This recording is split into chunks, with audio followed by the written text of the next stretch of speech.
मैं रविंद्र बहादुर सिंह, सोनभद्र जिलाध्यक्ष अनुदेशक संघ, प्रदेश वरिष्ठ उपाध्यक्ष भी। आप सभी के सामने देखिए, हम लोग 2 अक्टूबर 2023 से लगातार हम लोग प्रत्येक रविवार को क्रमिक अनशन कर रहे थे, लेकिन सरकार के द्वारा, बेसिक शिक्षा विभाग के द्वारा हमारे मांगों को जो है पूरा नहीं किया गया, न माना गया। इस आधार पे हम मजबूरन आज 14/12/2023 को एक दिवसीय अपने जिले पे धरना रखे हुए हैं। इसमें डीएम साहब को ज्ञापन देंगे। इस ज्ञापन के माध्यम से मुख्यमंत्री जी को ज्ञापन है कि अगर हमारी मांगे पूरी नहीं हुई तो 27/12/2023 को हम लोग लखनऊ में अपना धरना देंगे और ये प्रदेश स्तर पे जो है धरना होगा, और ये धरना तब तक चलता रहेगा जब तक हमारी मांगे पूरी न हो। कहते हैं कि हमारा जो मानदेय 17,000 2017 से जारी हुआ था उसे देने का कष्ट करें। हम लोगों को ना स्थानांतरण है, ना कोई चीज़ की सुविधा है। 30-40 किलोमीटर दूर है, लड़कियां हैं, जंगल झाड़ी है, बहुत सारी दिक्कतें हैं। ना मानदेय में उतना चीज़ें नहीं पॉसिबल है। आज हम लोग डीएम साहब को जो है अपने 9 सूची मांगों के साथ यहाँ पर उपस्थित हैं ज्ञापन देने के संदर्भ में। हमारी मांगे 27 तारीख तक अगर पूरी नहीं होती हैं तो हम लोग मजबूर होकर और आंदोलन के लिए, संघर्ष के लिए बिल्कुल तैयार रहेंगे। और लखनऊ में हमारा जो अनिश्चितकालीन धरना है वह 27 तारीख से शुरू होने जा रहा है। आने जाने की कुछ साधन नहीं उपलब्ध है और मुझे स्कूल पे 2 बार मेरा एक्सीडेंट हो गया और मुझे बहुत समस्या है। मेरे पास भाड़ा भी नहीं है कि मैं जा सकूं। मैं क्या करूं, मैं बहुत परेशान हूँ। मेरी आर्थिक स्थिति भी सही नहीं है। कृपया मेरे लिए नवीन विद्यालय खोले जाए और ट्रांसफर किए ताकि हमको सुविधा, ताकि मुझे अपना स्कूल छोड़ना न पड़े। सरकार हम लोग को मानदेय के रूप में मात्र 9,000 रुपया दे रही है और मैं लगभग रोज़ 30 से 35 किलोमीटर डबल बस बदल के यात्रा करता हूँ। लगभग आधा पैसा तो मेरा केवल किराए में खर्च हो जाता है। उसके बाद रह गई परिवार की जिम्मेदारियाँ। मैं अपने बेटे का इलाज न करवाने के कारण अपने बेटे को खो चुका हूँ और सरकार से बार बार हम लोग आग्रह कर रहे हैं कि हम लोग का मानदेय बढ़ाया जाए। तमाम प्रकार की समस्याएं होती है। पैसे के पाके परिवार में विघटन हो गया क्योंकि हम लोग पैसा घर पे नहीं दे पाते हैं। ना ही नात रिश्तेदारी में जो भी कोई यहाँ कोई ओकेजन होता है तो हम लोग कुछ गिफ्ट के रूप में दे पाते हैं। विद्यालय पर मेरे घर से 50 किलोमीटर दूर है। पर डे का आना, पर डे का जाना, सर 250 रुपये डेली खर्च होता है।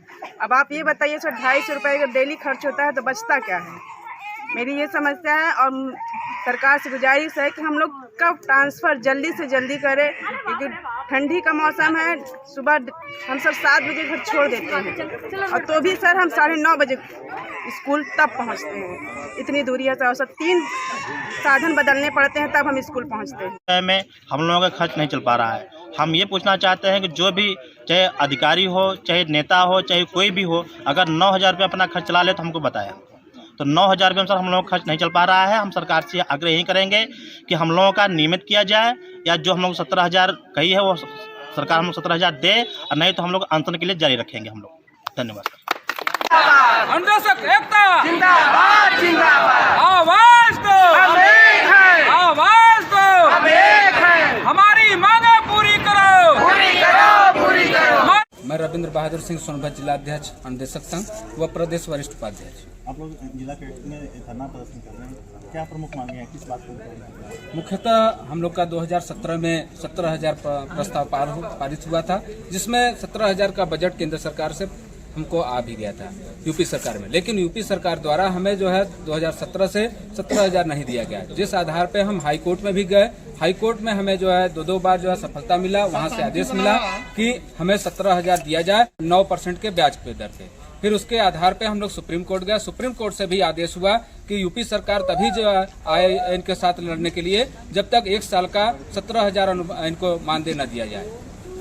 इसी को लेकर के हम लोग यहाँ पे धरना कर रहे हैं और इसी हाई कोर्ट में हम लोग जो 2017 में 17,000 मांग को लेकर के लड़ाई किए, तो यूपी सरकार द्वारा हम लोग से खिन्न होकर के हमारा जो 9,8470 रुपये हुआ था वो 1,470 रुपये काट करके हमें 2 साल का पूरा रिकवरी कर लिया गया, जिसमें यूपी सरकार सपा का सरकार था उस शासन काल के आदेशों का भी जो है निर्वहन करते हुए ये हमारे जो है 2 साल का मानदेय भी काट दिया गया। और इस आधार पे कहा जाता है यूपी सरकार द्वारा कि हम आदेश पारित कराएंगे तभी जाकर के हमें मिलेगा, लेकिन जब हमारा मानदेय काटना होता है तो उस समय रातों रात आदेश होकर के हमारा मानदेय काट लिया जाता है।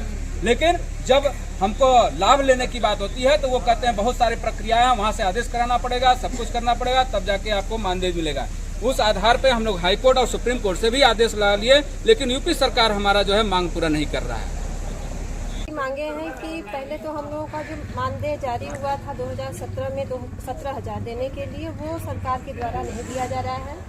एक जियो था जिसमें कि शिक्षा मित्रों को 10,000 और हम लोगों को 17,000 देना था, और सरकार शिक्षा मित्रों को दे रही है, हम लोग